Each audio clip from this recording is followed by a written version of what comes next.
ابھی اسی وقت مجھ سے شادی کر لو. تو ظاہر ہے وہ تو شادی کے لیے جا ہی رہتے، تو وہ اس طرح راہ چلتے ہوئے جو ہے کسی سے کیسے شادی کر سکتے تھے. انہوں نے کہا میں تو جا رہا ہوں اپنے والد کے ساتھ اپنی شادی کے لیے ہی جا رہا ہوں. اس نے کہا کہ میرے پاس اتنے اونٹ ہیں کہ جتنے اونٹوں کی تمہارے بدلے قربانی دی گئی تھی. یعنی یہ کہ میں مالی طور پہ بھی بہت جو ہے اچھی پوزیشن میں ہوں، تو مجھ سے شادی کر کے تم نقصان میں نہیں رہو گے. لیکن عبداللہ نے یہی جواب دیا کہ میں اپنے والد کے ساتھ جا رہا ہوں اور میں ان کی خواہشات کے خلاف کچھ نہیں کر سکتا. اس طرح سے یہ شادی ہوئی. اور اس شادی کے بارے میں ایک اور بھی بات ہے جو میں نے جب پڑھا تو مجھے بڑی حیرت ہوئی. اس لیے حیرت ہوئی کہ ہمارے ہاں یہ باتیں ہندوؤں کے ساتھ شاید رہنے کی وجہ سے بہت مایوب سمجھی جانے لگی ہیں، اور ہمارے ہاں ان چیزوں کو اچھا نہیں سمجھا جاتا.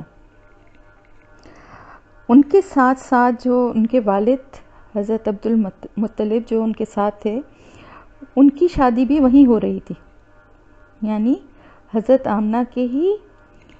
رشتہ داروں میں ان کی بھی شادی ہو رہی تھی. یعنی باپ اور بیٹا ایک ساتھ دولہا بن کر گئے. اس وقت جو ہے حضرت عبدالمطلب جو تھے ان کی عمر تو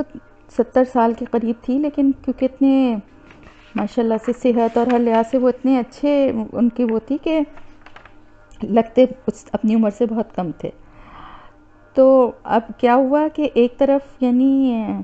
اپنے لیے انہوں نے رشتے کا پیغام بھیجا، اور خود بھی اسی قبیلے میں یعنی حضرت آمنہ کا جو قبیلہ تھا اسی میں ایک لڑکی سے ان کا بھی رشتہ ہو گیا. اب کیا مطلب ہے؟ یعنی آپ اسی لیے آپ دیکھیں کہ حضرت حمزہ اور حضرت عباس جو تھے آپ صلی اللہ علیہ وسلم کے چچا ہونے کے ساتھ ساتھ آپ کے ننیھالی رشتے سے آپ کے کزنز بھی ہوتے تھے اور بھائی ہوتے تھے آپ کے، اور ڈبل رشتہ تھا، اور تقریباً ہم عمر ہی تھے کیونکہ شادیاں تو باپ کی اور بیٹے کی ساتھ ہی ہوئی تھی. اور پھر اس کے علاوہ کہ اسی لیے بہت زیادہ ان کے ساتھ اٹیچمنٹ بھی بہت زیادہ تھی. ویسے تو سارے ہی چچا اور جو تھے ان سب میں تایاؤں میں آپ صلی اللہ علیہ وسلم بہت محبت کیے جاتے تھے، اور بہت سب ایمان لانے مطلب ایمان کی دعوت دینے سے پہلے تک سب بہت محبت سے اور اس سے پیش آتے تھے. لیکن اس وقت جو میں بات بتا رہی ہوں وہ یہ کہ یہ دونوں باراتیں ایک ساتھ جا رہی تھیں. تو بارات میں 2 دولہا تھے، جس میں سے عبداللہ کے لیے اس عورت نے یہ بات کہی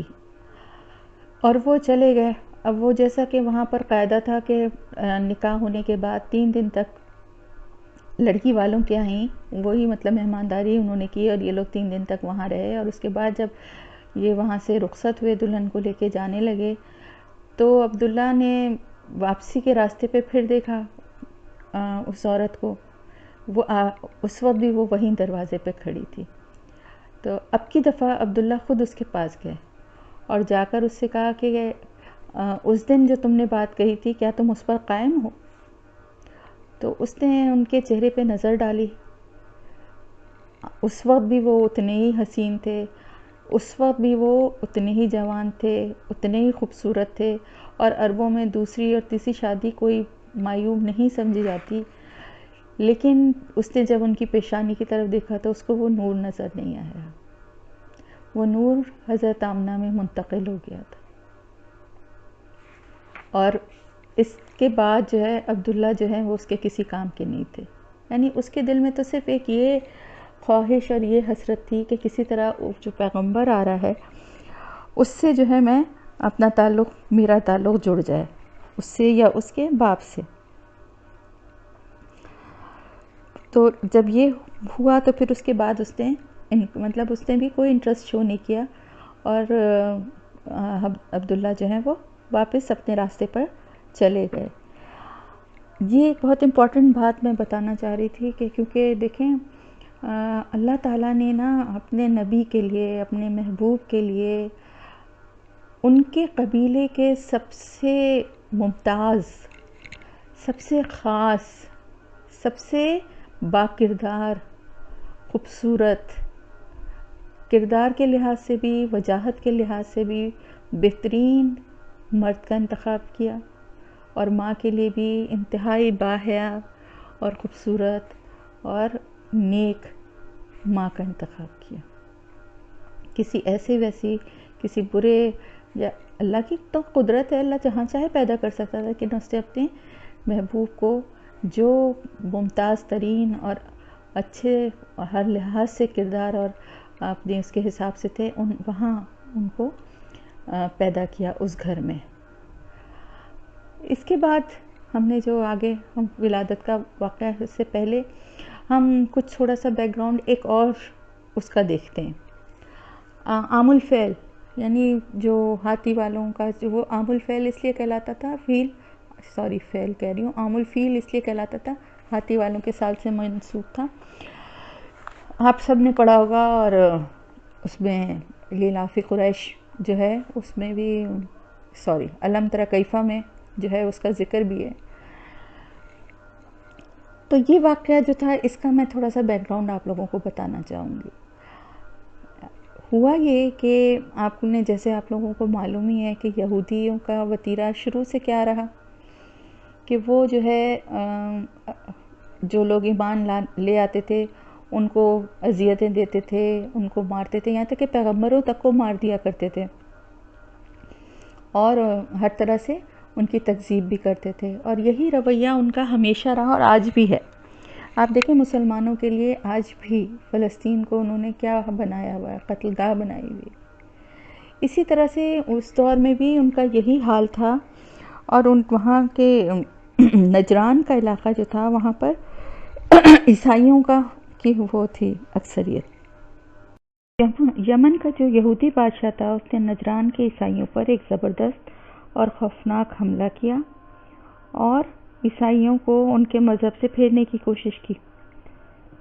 جب عیسائیوں نے مذہب بدلنے سے انکار کیا تو وہاں کا جو بادشاہ تھا یمن کا، یہودی بادشاہ زونواس نام تھا اس کا، اس نے ایک خندق کھدوا کر اس میں آگ دہکائی اور اس دہکتے ہوئے الاؤں میں سارے عیسائیوں کو پھینک دیا۔ اس کا ذکر جو ہے قرآن شریف میں آپ لوگوں نے 30ویں پارے میں پڑھا ہوگا، سورہ بروج، اس میں یہ جو خندق والوں کا جو ذکر ہے وہ وہی واقعہ ہے، اور ان کو یعنی اس میں بچے، عورتیں، کسی کی بھی اس نے تخصیص نہیں کی، بلکہ ہر ایک کو اس میں پھینک دیا گیا، جس کی وجہ سے وہ سب کے سب یعنی ان کی تعداد 20 سے 40 ہزار کے درمیان بتائی جاتی ہے۔ تو سورہ بروج میں اس کا ذکر بھی ہے، اور پھر اس کے بعد کیا ہوا کہ پھر وہاں پر ہمیشہ جب کبھی بھی ایسا کیا گیا ہے تو پھر اس کے بعد ان کو اس کی سزا بھی ملی ہے۔ انہوں نے جب کبھی بھی اس قسم کی حرکتیں کی یا ایسا ظلم کیا یا نافرمانی کی تو پھر سزا بھی ملی۔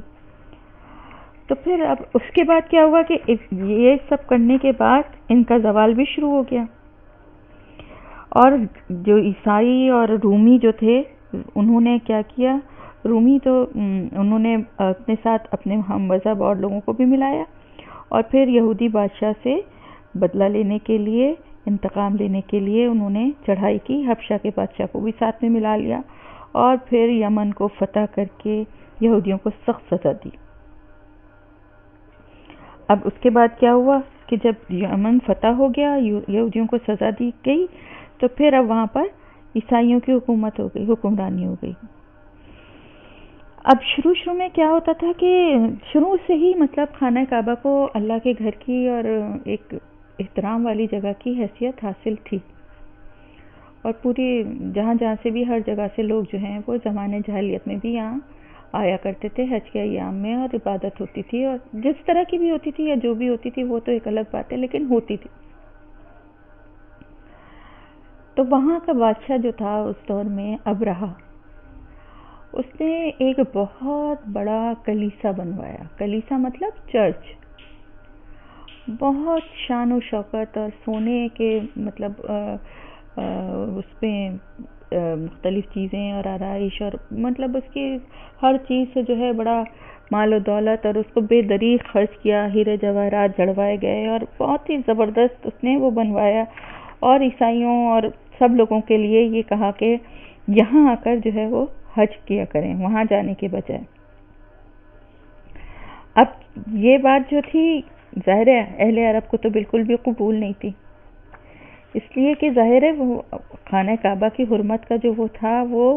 ان کو پتہ تھا اچھی طرح سے. تو اب وہ یہ چاہتا تھا کہ سب وہاں زیارت کے لیے آئیں. اور اس کے پیچھے ایک یہ بھی مقصد تھا کہ جو نذرانے اور تحائف جاتے تھے کعبہ، جو جاتے تھے وہاں پر عبادت کے لیے یا حج کے لیے یا جو بھی ان کی طریقہ عبادت تھی، وہ جو اس زمانے میں وہاں خانہ کعبہ جا کر کیا کرتے تھے، تو وہاں پر وہ نذرانے اور چڑھاوے بھی چڑھاتے تھے. کیونکہ آپ کو پتہ ہے نا کہ وہاں پر خانہ کعبہ میں اس وقت 3 بڑے بت اور بہت سی چھوٹی مورتیاں بھی تھیں. تو ہر قبیلے کی ایک الگ وہ تھی مورتی جس پہ وہ جا کے چڑھایا کرتا تھا، تاکہ پورا سال وہ اس کی حفاظت کریں اور ان کو نقصان سے بچائیں. اگر وہ کسان ہیں تو ان کی فصلیں محفوظ رہیں، اگر ان کے مویشی ہیں تو ان کی حفاظت کریں وہ دیوتا. تو وہ بڑے بڑے چڑھاوے اور نذرانے لے کے جایا کرتے تھے. تو جب اس کی یہ حسرت ہی رہی کہ لوگ وہاں آئیں اور آ کے اس کے اتنا زبردست جو سونے چاندی کے اس نے ممبر بنوائے ہوئے تھے اور جو ہیرے جواہرات جڑوائے تھے وہ بھی آ کر دیکھیں اور آ کے جو نذرانے اور تحائف ہیں وہ بھی آ کر دیں. لیکن اکثریت تو گئی ہی نہیں. اور بعض روایت میں ملتا ہے کہ کسی عرب نے وہاں جا کے کچھ اس کے چرچ کے اندر جا کے کچھ گندگی کی، جس کی وجہ سے اس کا دماغ بالکل ہی گھوم گیا اور اس نے کہا میں جب تک اس کو ڈھا نہیں دوں گا خانہ کعبہ کو میں چین سے نہیں بیٹھوں گا. اور اس نے کہا کہ میں اپنے گرجا گھر کو جو ہے نا اصل عبادت گاہ بنا کے رہوں گا. اب اس کے بعد جو ہے بہت سارے لوگ جو ہیں جو اس کے اپنے وہ تھے درباری، اور وہ ان میں سے وہ تو آپ کو پتہ ہے نا شاہ سے بڑھ کے شاہ کے وفادار ہوتے ہیں، انہوں نے بھی اس کو خوب چڑھایا. اور اس نے ایک بہت بڑا جو ہے لشکر تیار کیا. اور اس لشکر کی سب سے بڑی جو تھی بات وہ یہ تھی کہ اس میں آگے کا یعنی جو ہراول دستہ کہلاتا ہے وہ ہاتھیوں کا تھا. اور ہاتھی جو ہے نا وہ عرب کے لیے بالکل نئی چیز تھی. یہاں پہ اونٹ، گھوڑے، بھیڑ، بکریاں یہ والے جانور تو تھے، لیکن ہاتھی تو یہاں پر کامنلی کیا پائے ہی نہیں جاتے تھے. اور پھر ایک اتنا بڑا ہیوج جانور، اتنا اس کی الگ ہی ایک دہشت کہ ایک اتنا بڑا لشکر آ کے کھڑا ہو جس میں پوری آگے کی جو لائنیں ہیں وہ ہاتھی بردار لوگوں کی ہوں، تو اس کی بھی ایک الگ ہی دہشت تھی. اب راستے میں اس کو جب وہ آ رہا تھا خانہ کعبہ کی طرف تو راستے میں بھی کئی مندر اور کئی وہ آئے، مگر اس نے کسی کے خلاف کوئی قدم نہیں اٹھایا. اور وہاں پہنچ کے بھی قریش کو اس نے یہی پیغام دیا کہ ہم صرف خانہ کعبہ کو ڈھانے میں آئے ہیں، اگر آپ مداخلت نہیں کریں گے تو ہم آپ میں سے کسی کو کچھ نہیں کہیں گے اور قریش خون خرابی سے بچ جائے گا. اب دیکھیں نا، اگر کسی آدمی نے وہاں پر کچھ گندگی کی تھی یا کوئی نجاست کی تھی تو اس کو اگر واقعی میں اس کو اس سے بدلہ لینا تھا تو وہ آ کے اس آدمی کا بھی مطالبہ کر سکتا تھا کہ اس آدمی کو میرے حوالے کیا جائے.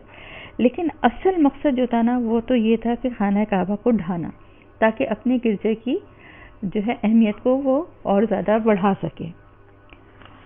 اب کیا ہوا جب یہ وہاں پہنچے اور وہاں پہ انہوں نے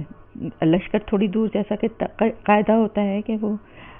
طائف سے آگے آئے تو وہ تھوڑا مکے سے پہلے ہی انہوں نے وہاں پر اپنا لشکر جو ہے وہ ٹھہرا دیا. اور اس کے بعد جیسا کہ فوجوں کا اور لشکروں کا یہ ہوتا ہے کہ جب جنگ کے لیے نکلتے تھے، اب تو طریقہ جنگ جو ہے وہ چینج ہو گیا ہے، تو وہ آس پاس کے علاقوں میں لوٹ مار کیا کرتے تھے.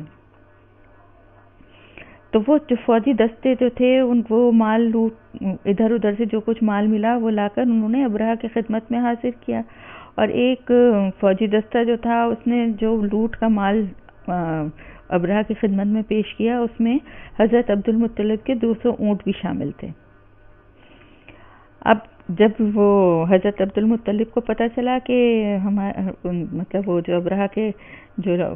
لشکری ہیں وہ میرے 200 اونٹ لے گئے ہیں، تو وہ اپنے بیٹے کے ہمراہ ان کی فوجی چھاؤنی پر پہنچ گئے. اب جب وہ وہاں پہنچے تو ابرہہ نے جب حضرت عبدالمطلب کی وضاقتہ اور ان کی بات چیت کا انداز اور ان کی پروقار شخصیت سے وہ اتنا متاثر ہوا کہ وہ اپنے تخت شاہی سے اٹھ کھڑا ہوا اور انہیں نہایت عزت و تکریم سے اپنے قالین پر بٹھایا، خود بھی انہی کے برابر قالین پر بیٹھ گیا اور اپنے مترجم یعنی جو ٹرانسلیٹر ہوتے ہیں نا، کیونکہ ظاہر ہے ان کی زبان دوسری تھی اور ان کی زبان دوسری تھی، اس سے کہا کہ وہ حضرت عبدالمطلب سے معلوم کرے کہ انہیں ابرہہ سے کیا مراعات چاہیے۔ اب حضرت عبدالمطلب نے کہا، جواب دیا کہ اس کے لشکری ان کے 200 اونٹ پکڑ کے لائیں، وہ مجھے واپس کر دیے جائیں۔ وہ تو حیران ہی رہ گیا، اس نے کہا یہ تو مجھے بڑی مایوسی ہوئی، یہ اپنے 200 اونٹوں کی باتیں کر رہے ہیں، میں یہاں ان کا مندر یعنی کعبہ جو ہے اس کو تباہ کرنے ڈھانے کے لیے آیا ہوں، بجائے اس کے کہ یہ اس کو بچانے کے لیے مجھ سے کچھ معاہدہ کریں، کچھ شرائط رکھیں میرے سامنے یا کوئی التجا کریں،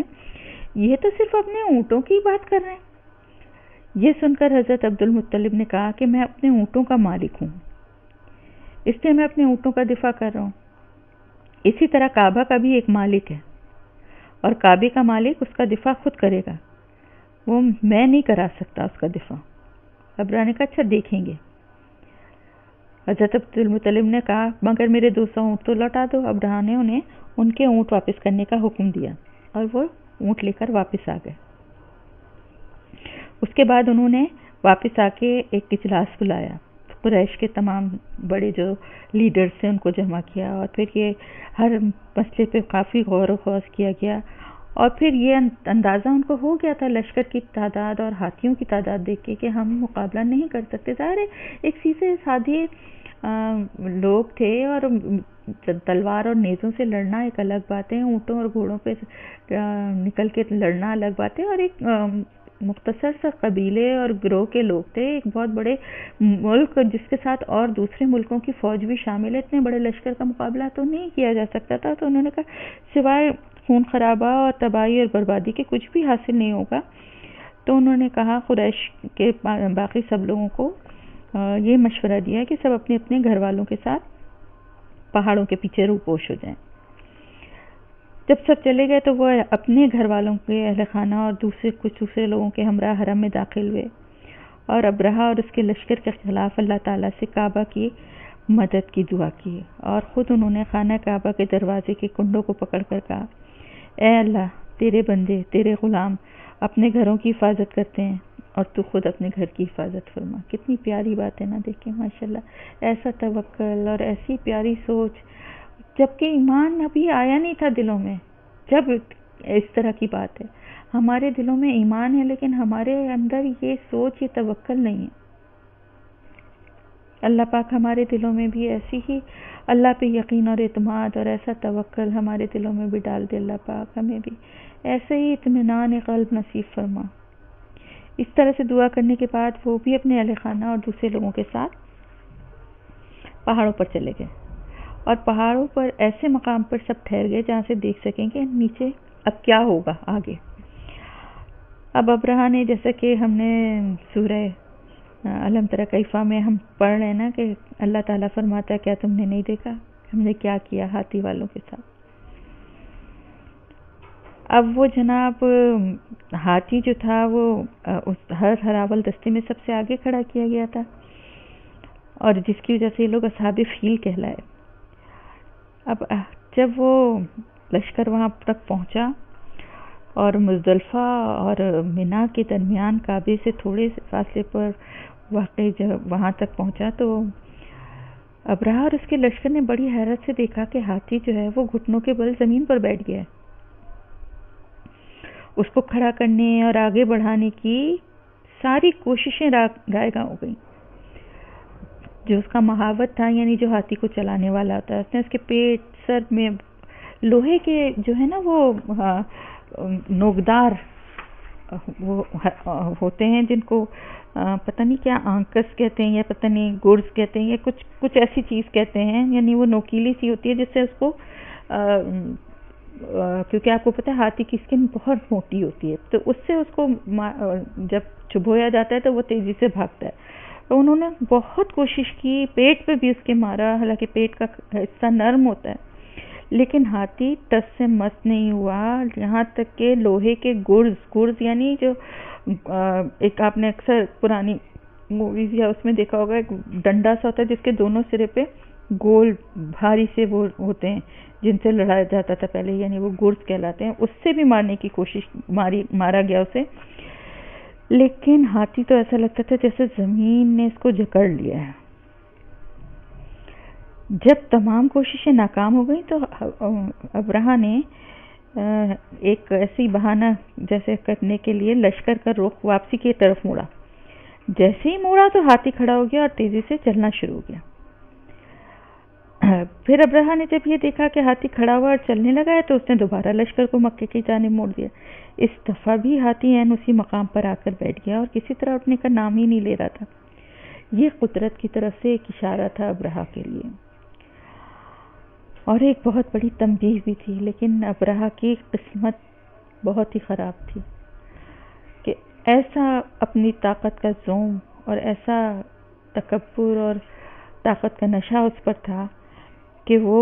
اس اشارے کو اور اس تنبیہ کو دیکھتے ہوئے بھی نہیں سمجھ سکا، اور ہاتھی کے آگے نہ بڑھنے کی وجہ سے جو افراتفری پھیلی، اس کا فائدہ اٹھاتے ہوئے ایک سردار جو تھا جو اپنی جان کے فدیے کے عوض یعنی ابرہہ کے لشکر کا رہبر بنا تھا، یعنی اس کو بتانے کے لیے کہ ظاہر وہ تو اجنبی لوگ تھے نا، تو اس کو راستہ اور سب کچھ بتانے کے لیے اس کو جان کا اس کو وہ دیا گیا تھا، تو وہ بنا تھا۔ تو وہ جب یہ افراتفری ہے تو وہ بھی بھاگ گیا اور بھاگ کر مکہ کی پہاڑیوں میں روپوش ہو گیا۔ استغفر اللہ۔ بس پھر اس کے ساتھ ہی مہلت کا وقت ختم ہو گیا۔ اللہ تعالیٰ نے اتمام حجت کے طور پر اشارہ بھی دیا، تنبیہ بھی کی، لیکن غافلوں کی سمجھ میں اللہ کا نہ اشارہ آیا اور نہ اللہ کی تنبیہ سے انہوں نے کوئی سبق حاصل کیا۔ اللہ تعالیٰ نے اب اپنے گھر کی حفاظت کا انتظام کر دیا۔ اچانک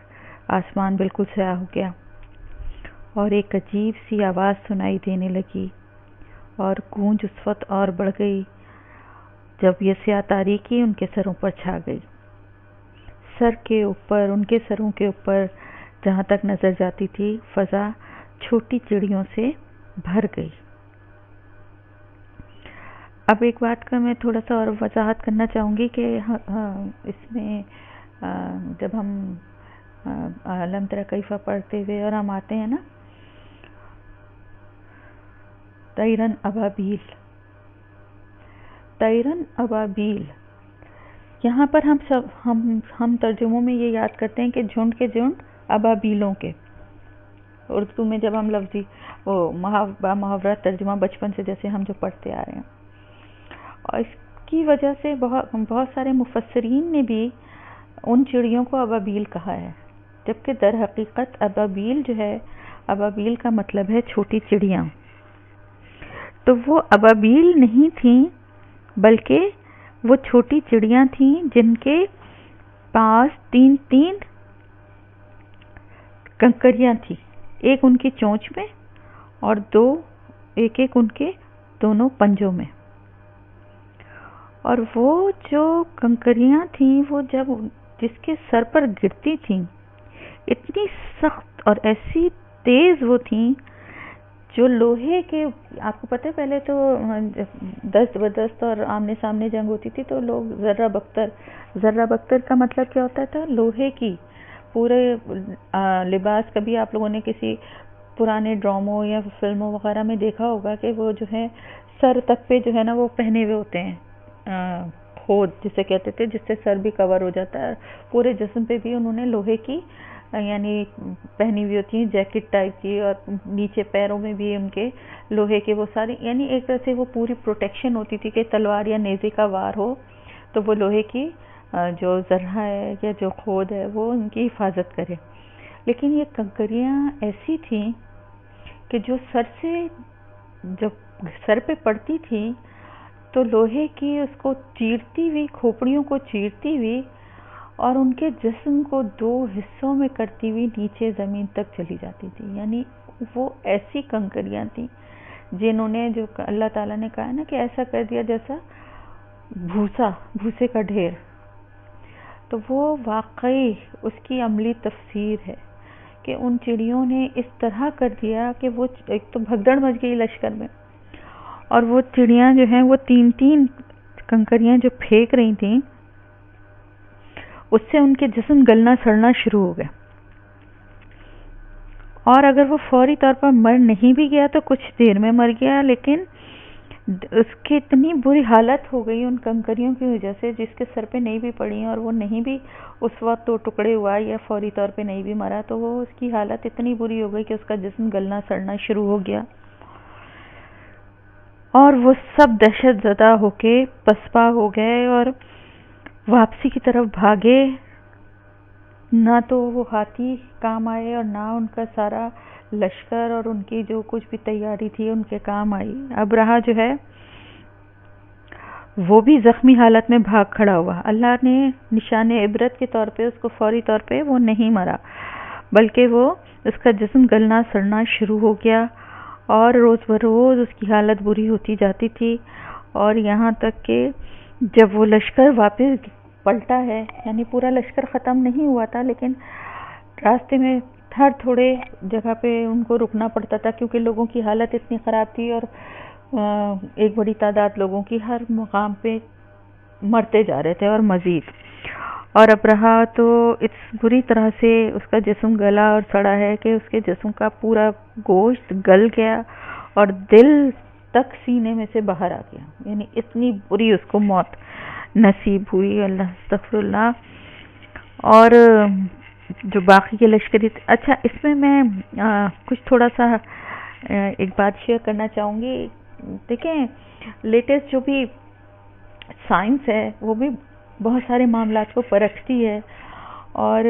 اس کا یہ مطلب نہیں ہے کہ ہم اللہ کی قدرت اور اللہ کے اس پہ ہم کوئی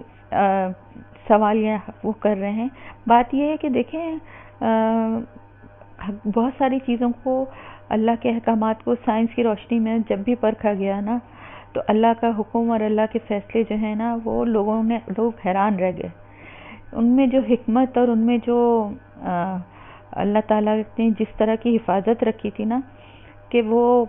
آج اتنے سالوں کے بعد ان پہ ریسرچ ہو رہی ہے اور پھر ان چیزوں کی حکمت پتہ چل رہی ہے۔ بہت سارے اللہ کے معجزے ہیں اس طرح کے، جیسے آب زمزم ہے۔ آب زمزم کی جتنی تحقیق ہوتی جا رہی ہے اتنا زیادہ اس پہ جتنی ریسرچ کی جا رہی ہے، ایسے باتیں اور ایسے فائدے اس کے پتہ چل رہے ہیں کہ لوگ حیران ہیں۔ دیکھیں، دنیا میں جگہ جگہ زمین سے چشمے نکلنا کوئی خاص ایسی انیوژول بات نہیں ہے۔ خود پاکستان میں کئی مختلف مقامات پہ، خاص طور سے پہاڑی علاقوں میں تو بہت یہ کامن چیز ہے۔ اسی طرح عراق میں، فلسطین میں، اسی طرح دوسرے ممالک میں، انگلینڈ میں، امریکہ میں، مختلف جگہوں میں، مختلف مقامات پہ چشمے پھوٹتے ہیں، اور ان میں کہیں میٹھا اور کہیں نمکین اور کہیں کھارا پانی ہوتا ہے۔ زیادہ تر چشمے میٹھے پانی کے ہی ہوتے ہیں ویسے، لیکن ہو سکتے ہیں دوسری طرح ٹیسٹ بھی اس میں ہو سکتا ہے۔ وہ ڈیپینڈ کرتا ہے کہ اس زمین میں جس طرح کے منرلز یا وہاں پر جس طرح کی زمین کی حالت ہے، وہ ظاہر پانی پر بھی اثر انداز ہوتی ہے، کیونکہ زمین کی تہ سے ہی نکل رہے ہیں، یہ چشمے پھوٹ رہے ہیں۔ بعض دفعہ کچھ چشمے ایسے ہوتے ہیں جو پہاڑوں میں پھوٹتے ہیں، وہ پہاڑوں کے اوپر جو گلیشیئرز یا جو برف کا ڈھیر ہے، وہ جہاں کہیں اس کو راستہ ملتا ہے تو وہ پہاڑوں کے پتھر کو پھاڑ کے بھی چشمے پھوٹ پڑتے ہیں۔ مقصد بتانے کا یہ ہے کہ تو پھر آب زمزم میں جو بات ہے وہ کسی اور میں کیوں نہیں ہے؟ چلیں، ہزاروں لاکھوں ایک جیسے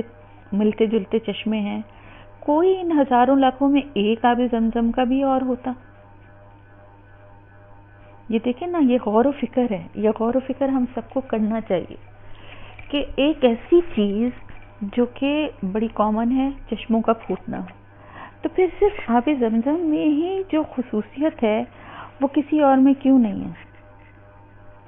آپ کو پتہ ہے آب زمزم کی بہت ساری خصوصیات میں سے ایک یہ ہے کہ آب زمزم کبھی بھی آپ کے جسم سے یورین کے راستے سے نہیں نکلتا۔ آپ کو پتہ ہے یہ بات؟ انتہائی حیرت ناک بات ہے۔ آب زمزم ہمیشہ آپ کے جسم میں جذب ہو جاتا ہے، پسینے کی صورت میں تو نکل سکتا ہے لیکن کبھی یورین کے راستے نہیں نکلے۔ اسی لیے میں بہت حیران ہوتی تھی جس زمانے میں ہم حج پہ گئے ہیں، تو حج پہ آپ کو پتہ ہے رش بے انتہا ہوتا ہے، تو اکثر ایسا ہوتا تھا کہ ہم عصر کے ٹائم سے چلے جاتے تھے، اور پھر مسجد میں اگر کہیں صحیح جگہ نماز کی مل گئی تو پھر ہم وہ جگہ چھوڑتے نہیں تھے، کیونکہ اگر ایک دفعہ نکل گئے حرم سے تو پھر اندر وہاں تک پہنچنا ہی بہت بڑی بات تھی، اور اندر جگہ ملنا تو اس سے بھی بڑی بات تھی۔ بہت سارے لوگ ایسے ہی کرتے تھے کہ اس وقت سے جا کے پھر عصر کی، پھر مغرب کی، اور پھر عشاء پڑھ کے اور اس کے بعد ہی وہاں سے نکلتے تھے۔ تو ہم جب اتنے گھنٹوں وہاں بیٹھتے تھے تو ہم اپنے ساتھ کچھ کھجوریں یا کچھ اس طرح کے بسکٹ ایسی چیزیں رکھ لیتے تھے، اور پانی کی بوتلیں ہوتی تھیں ہمارے پاس جن میں آب زمزم ہوتا تھا، ہم آب زمزم پیتے تھے، اور جب آب زمزم ختم ہو جاتا تھا تو وہیں پر لگے ہوئے کولر سے جا کے دوبارہ آب زمزم بھر کر لے آتے تھے۔ تو میں اس بات سے بہت حیران ہوتی تھی کہ ہم سمجھے 3-4 بجے سے بیٹھے ہوئے ہیں، اور رات کو ہم 9 ساڑھے 9 بعض دفعہ 10 بھی بج جاتے تھے، ہم گھر واپس آ رہے ہیں تو ایک دفعہ بھی واش روم جانے کی ضرورت نہیں پڑتی۔ ہم 2-3 بوتلیں پانی اگر پی رہے ہیں، آپ گھر میں دیکھیں اکثر تو ایسا ہوتا ہے کہ ایک گلاس پانی پیتے ہی لگتا ہے جیسے کوئی ڈائریکٹ ہمارا کنیکشن ایسا وہ ہو گیا کہ فوراً واش روم جانا پڑتا ہے، یا اگر فوری نہیں تو تھوڑی دیر کے بعد ہمیں فوراً ضرورت محسوس ہوتی ہے۔ تو میں کبھی کبھی بہت حیران ہوتی تھی، میں کہتی تھی یار ہم لوگ اتنا پانی پی رہے ہیں ہمیں واش روم نہیں جانا پڑتا۔ بعد میں جب میں نے اس کی ریسرچ جو ہوئی اور اس پہ جو میں نے پڑھا تو میں بس کیا سبحان اللہ، اللہ کی اس پہ قدرت پہ میں سبحان اللہ کے علاوہ اور میں کیا کہوں کہ یہ پانی آپ جتنا بھی پی لینا وہ آپ کی ہیروئن کے راستے نہیں نکلتا۔ یہ بھی اس کی ایک خاصیت ہے، آپ کسی بھی پانی میں، سادے پانی میں تھوڑا سا بھی آب زمزم ملا لیں تو چند گھنٹوں کے بعد وہ پانی بھی آب زمزم کی خاصیت والا ہو جاتا ہے۔ یہ بھی آب زمزم کی خاصیت ہے، اسی لیے بہت سارے لوگ جب حج سے لوگ آتے ہیں تبرک کے طور پہ چھوٹی چھوٹی شیشیوں بوتلوں میں آب زمزم دیتے ہیں، اور گھر میں ماشاءاللہ لوگ زیادہ ہوں تو پھر کیا کریں، کسی کے ایک ایک گھونٹ بھی نہ ملے تو وہ کولر میں یا بڑی بوتل میں ڈال دیتے ہیں، تو وہ پانی جو ہے وہ آب زمزم کی خاصیت والا ہو جاتا ہے۔ اسی طرح کی اور بہت ساری خصوصیات ہیں جو صرف آب زمزم میں ہی ہیں موجود۔ تو جب ایک جگہ پہ نکلنے والا پانی وہیں مکہ میں ہی چلے کوئی دوسرا چشمہ ایسا نکل آتا، اسی کے آس پاس کوئی ایسا چشمہ اور پھوٹ جاتا، تو یہ چیزیں ایسی ہیں جن پہ انسان کی عقل حیران رہ جاتی ہے۔ اسی طرح اس دور میں جو یہ کنکریوں کی بارش ہوئی تھی تو اس کے بارے میں سائنٹسٹ جو ہیں، جو ریسرچ ہوئی، جو اس میدان میں اور اس میدان کا جائزہ لیا، اب تو ظاہر ہے اس بات کو بہت سارے ہزار سال سے بھی زیادہ گزر چکا ہے، لیکن ان کا کہنا یہ تھا کہ وہ کنکریاں جو تھیں وہ تابکاری اثرات لیے ہوئے تھیں، یعنی ایٹامک تھیں۔ تو جس طرح سے ایٹامک اگر کسی کے اوپر کنکری پڑے تو اس کا کیا حشر ہو، دیکھیں ایٹم بم کی جب جاپان میں جو بلاسٹ ہوئے تھے دونوں، تو آپ دیکھیں اس کے بعد وہاں کتنی نسلوں تک جو لوگ پیدا ہوتے تھے ان کے جسم گلنے سڑنے لگتے تھے، اور یہ کہ اس وقت کے لوگ جو بچ بھی گئے تھے ان کے جسم گلنے سڑنے لگے تھے، اسکن ان کی وہ ہو گئی تھی، ہاتھ انگلیاں جھڑ گئیں، بال جھڑ گئے، اور اس طرح کی بہت ساری چیزیں ہوئی تھیں، یعنی جو تھے اس کے سرکل میں آئے وہ تو خیر جو فوری مر گئے وہ تو مر گئے، لیکن وہ لوگ جو بچ گئے ان کی بھی بہت بری حالت تھی۔ اور اس کے علاوہ جو بعد میں ہوئے لوگ، بچے ان کے جو ہوئے ان میں بھی وہ اثرات آئے، یعنی آج تک کہتے ہیں کہ اس کے اثرات، اور اس جگہ سے آپ دیکھیں نا وہ جگہ جہاں پر یہ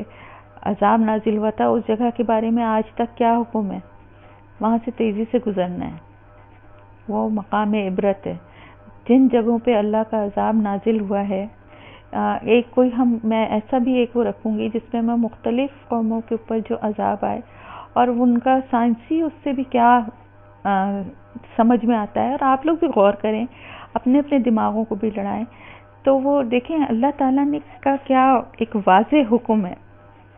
کہ وہ جگہیں جہاں پر اللہ کا عذاب آیا ہے ان کو جائے عبرت سمجھو، عبرت کا مقام سمجھو، اور وہاں سے تیزی سے گزر جاؤ، وہاں پہ رکو نہیں، وہاں پہ ٹھہرو نہیں، وہاں قیام نہ کرو۔ ایک دفعہ حضور اکرم صلی اللہ علیہ وسلم میرے خیال سے غزوہ تبوک کے لیے جا رہے تھے، یا مجھے صحیح اگر یاد ہے تو راستے میں ایک ایسی وادی میں سے گزرے جہاں پر کیونکہ اللہ تعالیٰ نے قرآن میں جگہ جگہ یہ بھی کہا ہے کہ تم لوگ ان راستوں سے گزرتے، کیونکہ قریش جو ہیں وہ تجارت ان کا پیشہ تھا، تو وہ سفر کے لیے وہ ایسے راستوں سے گزرتے تھے جہاں پر ان قوموں کے آثار تھے جن پہ اللہ کا عذاب نازل ہوا. تو وہ اس بستی کے قریب سے جب گزرے تو وہ کچھ صحابہ جو تھے انہوں نے ظاہر کنویں سے پانی نکال کے آٹا بھی گوندھ لیا تھا اور کچھ مطلب وہاں پر قیام کا انتظام کر رہے تھے. لیکن جیسے ہی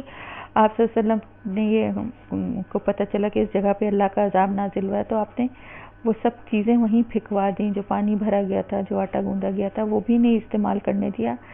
اس لیے کہ اللہ تعالیٰ کا واضح حکم ہے. تو آپ یہ سوچیں نا کہ اللہ کی ہر حکم میں کوئی نہ کوئی حکمت اور مصلحت ہے. کچھ چیزیں ہماری سمجھ میں آ جاتی ہیں اور کچھ نہیں آتی، تو ان جگہوں سے کچھ ایسی ریڈیائی، کچھ ایسی ریز ہوں یا کوئی ایسی چیز ہے جس کی وجہ سے اللہ ہمیں اس سے بچانے کی اور باز رہنے کی کوشش کرتا ہے، اور صرف عبرت کے لیے وہاں سے گزرتے ہوئے دیکھیں اور عبرت حاصل کر کے آگے بڑھ جائیں. تو اس کے بارے میں بھی یہی کہا جاتا ہے، کیونکہ دیکھیں جس طرح ایٹم بم کے بعد، اس کے بلاسٹ کے بعد، اس کے ایکسپلوژن کے بعد لوگوں کے جسم کی حالت ہوئی تھی، ابرہہ کے لشکر کی بھی ہم جو کیفیت پڑھ رہے ہیں وہ اسی طرح کی ہے. تو ہو سکتا ہے اللہ کا حکم ہے تو اللہ تعالیٰ کے لیے تو کوئی بھی چیز ناممکن نہیں ہے. اور ہم نے تو بہت لوگوں یعنی ہمارے دور کے سائنسدانوں نے تو بہت بعد میں یہ چیزیں ڈسکور کی اور ایٹم بم بنائے اور سب کیا، لیکن اللہ اب تک خالق اور مالک ہے. اور کائنات میں ستاروں کا ٹوٹنا اور بننا اور کون سے پروسیس اور کون سے اس سے وہ اللہ تعالیٰ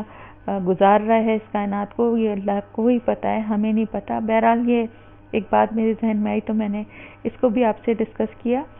اسی طرح قرآن میں غور و فکر اور تدبر کرنے کو کہا ہے نا، تو بہت سی چیزوں پہ ہمیں غور و فکر کرنا چاہیے. بات جو ہے وہ کسی اور طرف نکل گئی، حالانکہ آج میں نے سوچا تھا کہ میں آپ صلی اللہ علیہ وسلم کی پیدائش اور اس کے بعد ابتدائی بچپن کے کچھ واقعات کو آج آپ سے شیئر کروں گی. لیکن یہ بھی بہت ضروری تھا یہ بیک گراؤنڈ جاننا آپ لوگوں کے لیے، کیونکہ یہ ابرہہ والا واقعہ جو ہے یہ آپ صلی اللہ علیہ وسلم کی پیدائش سے 50-55 دن پہلے کا کچھ واقعہ ہے، اور محرم کا مہینہ تھا. اور یہ کہ جب آپ کی زندگی کے ابتدائی حالات ہم جاننے کے لیے بیٹھیں گے تو پھر تھوڑا سا بیک گراؤنڈ بھی ہمیں پتہ ہونا چاہیے، اس وقت کی صورتحال اور اس وقت کی پورے ایک کلیئر پکچر آپ کے ذہن میں ہونی چاہیے کہ کن حالات میں آس پاس کیا ماحول تھا، قریش کے قبیلوں کا کیا حال تھا، اور بیرونی طرف سے کس طرح کے خطرے تھے، اور اس کے علاوہ کیا عربوں کی خصوصیات تھیں، اور آپ کے والدین کا کیا کردار اور کیا ان کی خصوصیات تھیں جس گھر میں آپ نے آنکھیں کھولیں اور جہاں آپ کی ولادت باسعادت ہوئی. تو یہ جانے بغیر میرے خیال سے اچھا بھی نہیں لگے گا کہ ہم اتنا سرسری سا لیتے ہوئے آگے بڑھ جائیں. تو یہ بھی میرے خیال سے ضروری ہی تھا. تو ان حالات میں جیسا کہ ہم نے لاسٹ اس میں جہاں ختم کیا تھا کہ ان کی وفات کے بعد جیسے ہی بہت ہی سڈن ان کی ڈیتھ ہوئی اور اچانک وہ واپسی پہ تجارتی قافلے سے واپسی پہ ان کی طبیعت خراب ہوئی حضور اکرم صلی اللہ علیہ وسلم کے والد کی، اور آپ صلی اللہ علیہ وسلم کی پیدائش سے پہلے ہی ان کا انتقال ہو گیا، اور سب پورا خاندان کیا پورے قریش کا قبیلہ جو ہے رنج و غم میں ڈوب گیا. ان حالات میں آپ صلی اللہ علیہ وسلم کی پیدائش جو ہے وہ ایک بہت ہی بڑی خوشی اور ایک بہت ہی بڑا چینج تھا، جو کہ ان کی والدہ کے لیے بھی اور ان کے دادا کے لیے بھی اور پورے قریش قبیلے کے لیے بھی ایک بہت بڑا چینج اور ایک بہت خوشی کی ایک لہر تھی. کہا جاتا ہے کہ ابو لہب تک، یعنی ابو لہب جو تھے وہ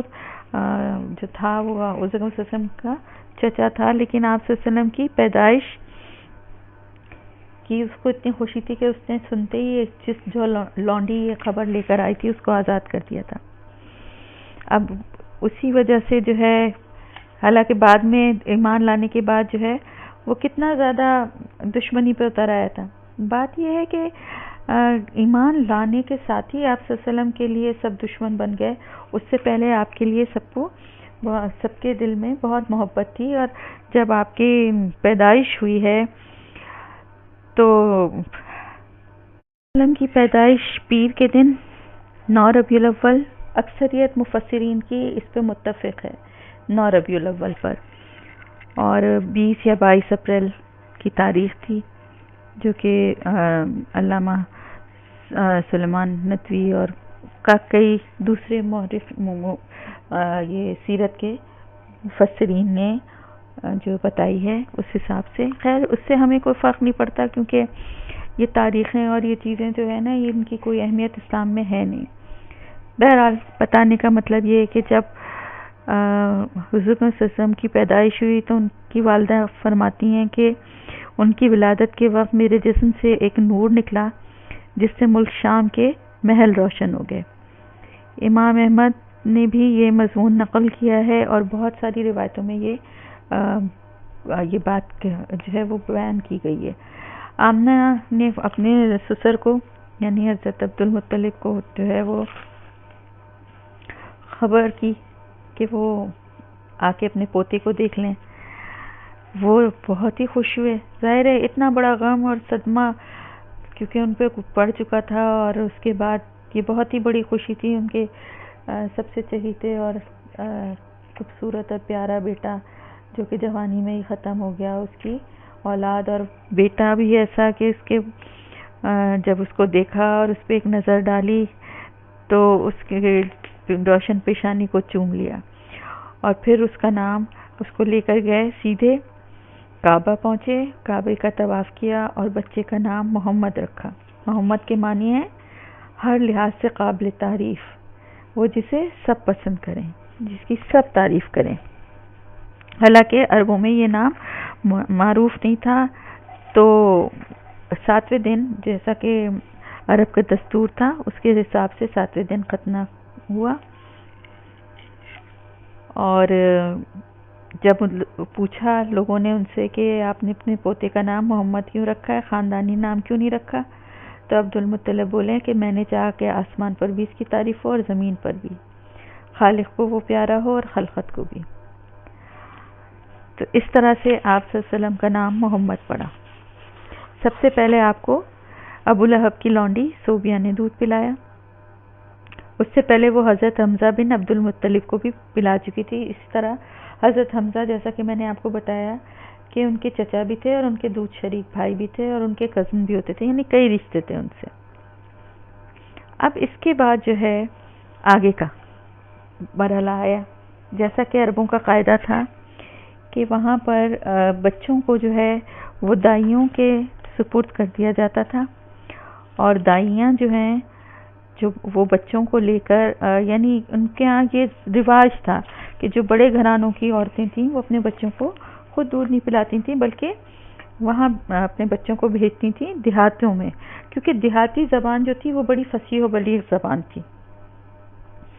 اور بچے وہاں کھلی ہوا میں پرورش پاتے تھے اور اس طرح کی زندگی گزارتے تھے جس کی وجہ سے وہ صحت بھی ان کی اچھی ہوتی تھی اور ان کی زبان بھی بہت فصیح و بلیغ ہو جاتی تھی. پھر جب دائیوں کے آنے کا موسم ہوا تو اس وقت تو کوئی دائی نہیں ملی. پھر کچھ دن گزرے اور سب دائیاں آ گئیں اور بچوں کو تلاش کرنے لگیں. وہ گھروں میں جاتی تھیں اور ماں کو اپنی خدمات پیش کرتی تھیں. مائیں جس کو پسند کر لیتی تھیں اپنا بچہ اس کے حوالے کر دیتی تھیں. ساری ماؤں نے جو اچھی دائیاں تھیں وہ چن لی، اور اس طرح سے ایک ایک کر کے کوئی بھی دائی نہ بچی سوائے ایک دائی کے. اب کیا ہوا کہ وہ دائی جو تھی وہ کیوں بچی؟ کیونکہ وہ ذرا کمزور اور لاغر تھی اور مفلسی کا شکار بھی تھی. یہ تھی دائی حلیمہ. اب یہ جو دائی حلیمہ تھیں ان کو لوگوں نے اس لیے یعنی جب اچھے اور دائیاں اچھی صحت مند تندرست اور اچھی ملتی تھی تو وہ ان کو تو سب نے سلیکٹ کر لیا اور ان کو چھوڑ دیا گیا. اب یہ بیچاری جو ہیں غریب بھی تھیں اور ذرا کمزور بھی تھیں، لیکن ساتھ ہی ساتھ انہوں نے کہا کہ اپنے شوہر سے یہ کہا کہ یہ تو بڑی شرم کی بات ہوگی کہ ہر عورت جو ہے وہ کسی نہ کسی بچے کو لے کر جا رہی ہے اور میں اس طرح خالی ہاتھ جاؤں، تو کیوں نہ چل کے عبدالمطلب کا جو یتیم پوتا ہے اس کو ہی لے لیتے ہیں۔ حالانکہ یہ بھی سوچا کہ باپ تو ہے نہیں، اب دادا کیا کتنا ہمارے لیے کرے گا، چلو پھر بھی ایک خالی ہاتھ جانے سے تو بہتر ہے کہ کسی کو کوئی تو بچہ ملے جس کو ہم لے کے جائیں، کیونکہ یہ بھی ایک بے عزتی کی بات ہوتی کہ بھئی ان کو کوئی بچہ ملا ہی نہیں۔ اب حضرت حلیمہ کہتی ہیں کہ جب میں بچے کو اپنے لے کر آئی اور اس کو اپنی آغوش میں رکھا تو میں خود حیران رہ گئی۔ اس سے پہلے میرے بچے تک پیٹ بھر کے دودھ نہیں پی پا رہے تھے، اور ان کی گود میں آنے کے بعد انہوں نے بھی پیا اور میرے بچے نے بھی پیا۔ اس کے بعد جب ہم اونٹنی کے پاس گئے تو دیکھا کہ اونٹنی جو ہے وہ بھی تندرست و توانا لگ رہی ہے، اور اس کا بھی اتنا دودھ نکلا کہ جس سے ہم لوگوں نے پی کے اپنا پیٹ بھرا، اور رات بڑے آرام سے گزر گئی۔ صبح ہوئی تو میرے شوہر نے کہا کہ حلیمہ، خدا کی قسم تم نے ایک بابرکت روح حاصل کی ہے۔ میں نے کہا مجھے بھی اب یہی لگتا ہے۔ اس کے بعد ہم جب واپس روانہ ہوئے تو میں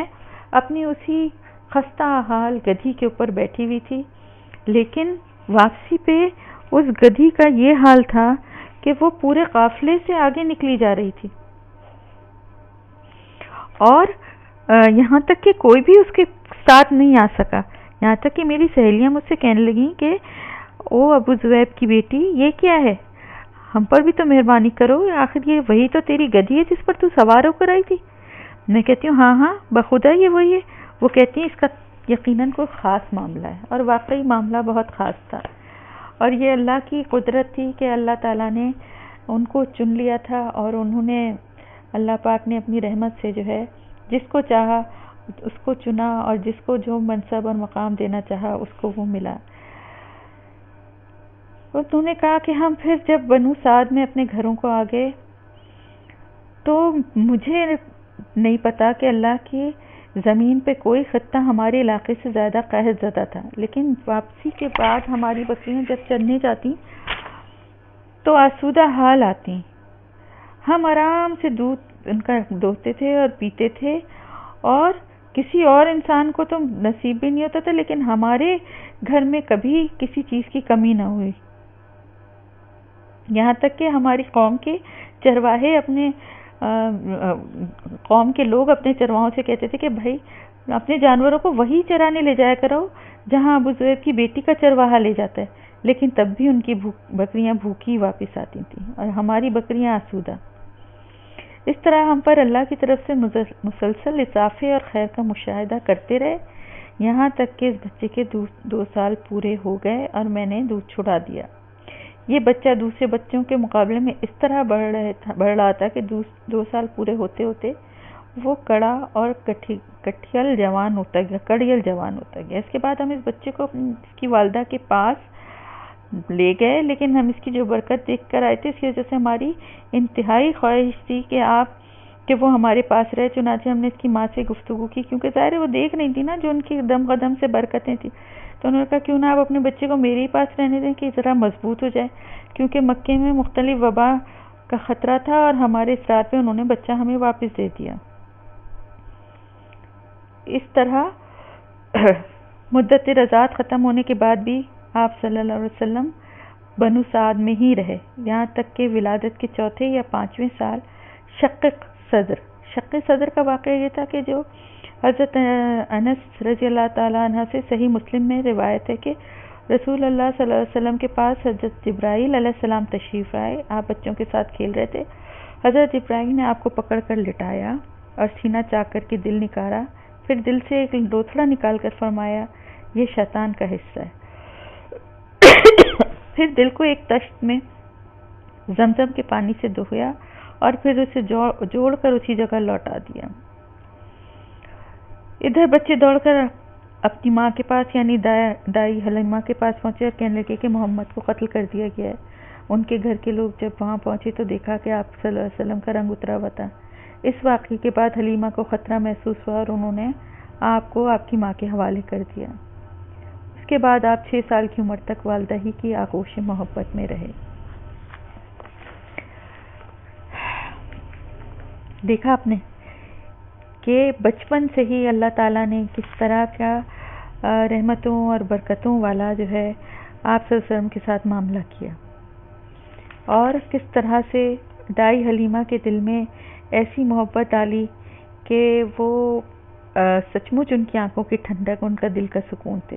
اور محمد صلی اللہ علیہ وسلم کو بھی حلیمہ سے بے انتہا محبت تھی۔ نبوت ملنے کے بعد بھی جب وہ آپ کے پاس آتی تو آپ میری ماں کہہ کر لپٹ جاتے۔ حلیمہ کے لیے محبت کی جدائی جو ہے بہت ہی بڑا صدمہ تھا، لیکن وہ کیا کرتی، اب ان کا گھر پہنچانا ضروری تھا اور پھر مزید روکنا ممکن بھی نہ تھا۔ اس کے علاوہ ایک روز ایسا بھی ہوا کہ وہ بیٹھی ہوئی تھیں اور محمد بھی ساتھ تھے کہ حبشہ کے کچھ عیسائیوں کا گزر ہوا بچے پر نظر پڑتے ہی وہ ٹھہر گئے اور قریب آ کے اسے غور سے دیکھنے لگے، ایک ایک چیز کا جائزہ لینے لگے۔ حلیمہ نے پوچھا بھی یہ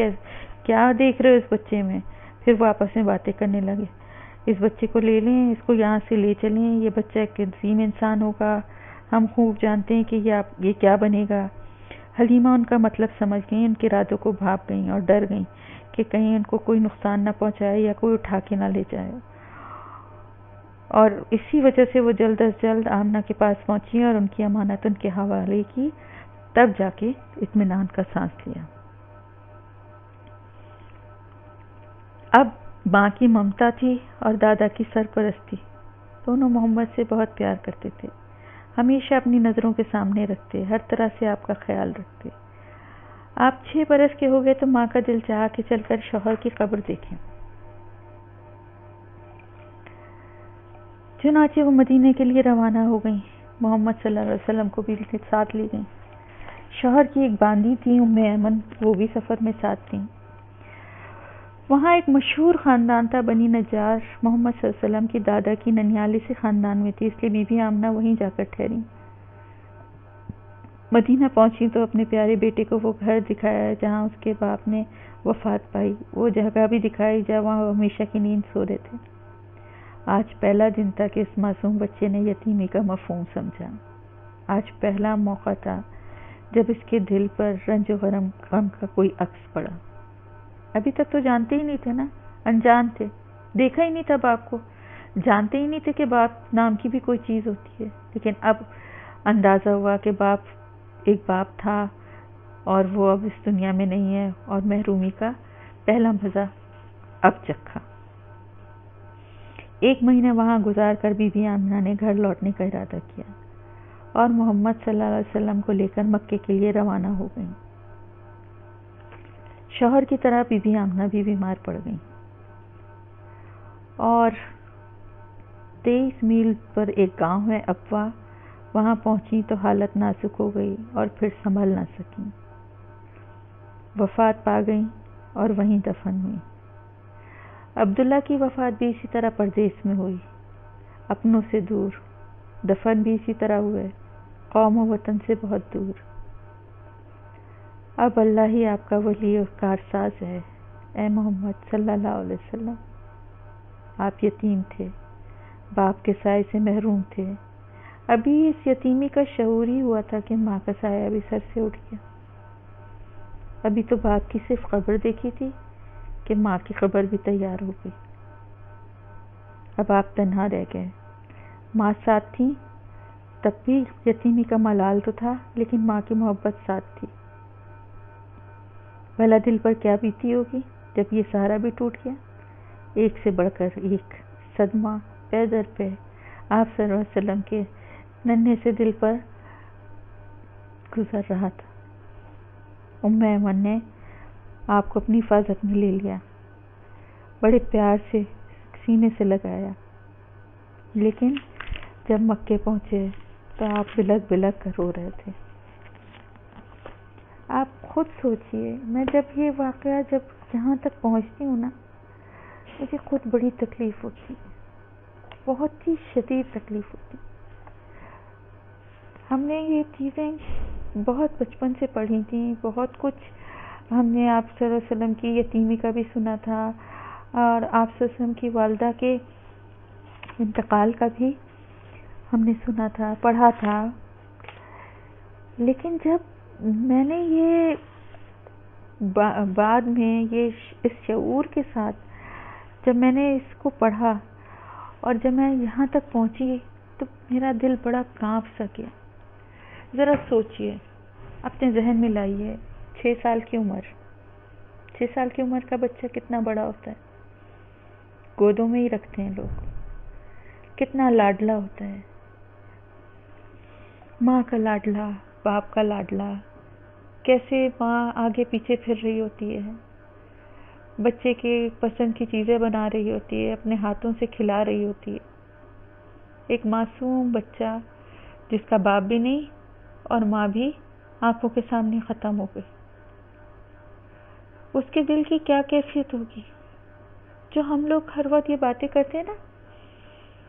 محرومی، یہ نہیں ہے زندگی میں، وہ نہیں ہے زندگی میں، یہ نہیں ملا، وہ نہیں ملا، اس کی کمی رہ گئی، بس یہ حاصل ہو جاتا تو بس. آپ دیکھیں، جو اتنا معزز، جو اتنا اللہ کا محبوب، اس کی زندگی میں کتنی محرومیاں ہیں.